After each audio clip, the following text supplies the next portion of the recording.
Well, tell me about the story of the Anvil, the shop Anvil. Well, that was This is at Wichita North? that was at Wichita North when I was in my senior year, and we were in an electricity class. Mr. Unruh was the teacher. I'll never forget that. And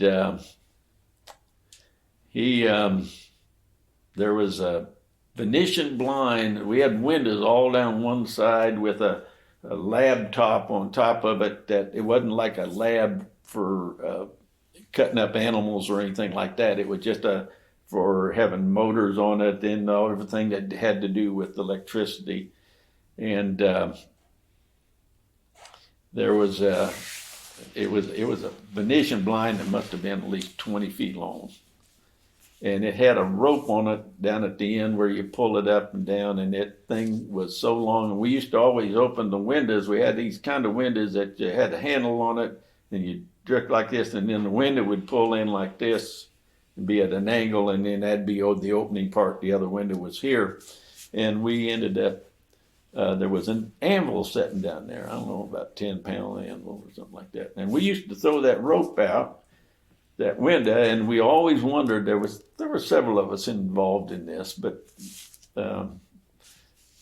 we would throw that rope out, and we always thought that we were on the second floor, and we thought that surely would go down to the bottom floor down to the ground.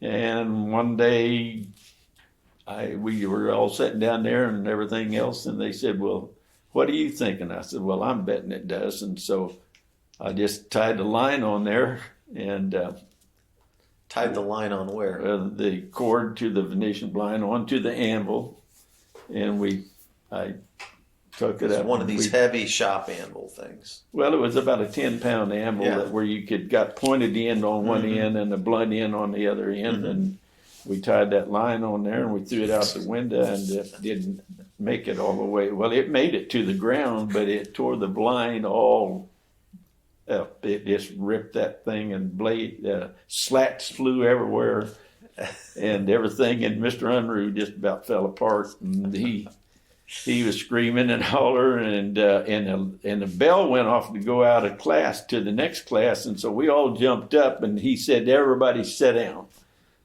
And he wouldn't let the next class that was waiting outside to come in. And so somebody ran down and told the vice principal, Mr. Hamilton, who his son was an all-state football player, as my brother was as being a tight end. And they were real great friends with my mom and dad, and the boys were really close. And so Mr. Hamilton had lost part of his leg somehow, and he only had one leg, but he had a one that he could walk with, a prosthesis. And he came up in that class, and he found out he looked everything. Mr. Unruh showed him everything, and so he just started at the first desk over by the front door, and he just went down, and he said, "Did you do that?" And then, "Did you do that?" And then he went right down the row, and there was probably about 30 of us in there.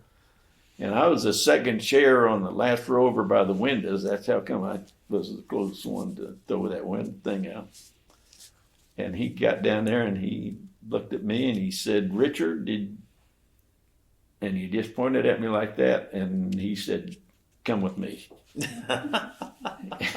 And he took me to his office, and I told him what we did, and so it ended up that I got 40 hours of detention, which that meant you stayed 1 hour after school each day for 40 days. And I was on the basketball team. And so the basketball coach wasn't real happy about that either. So I guess not. So and I bet your dad wasn't too happy either. Oh, man, I don't even want to go into that end of it. I was in trouble from the word go. I mean, my mom was upset. And my dad called Mr. Hamilton, talked to him, and everything. So these are the stories you didn't tell me when I was young. No, I did not tell you any of those when I was young. So, it was just, we did things like that. And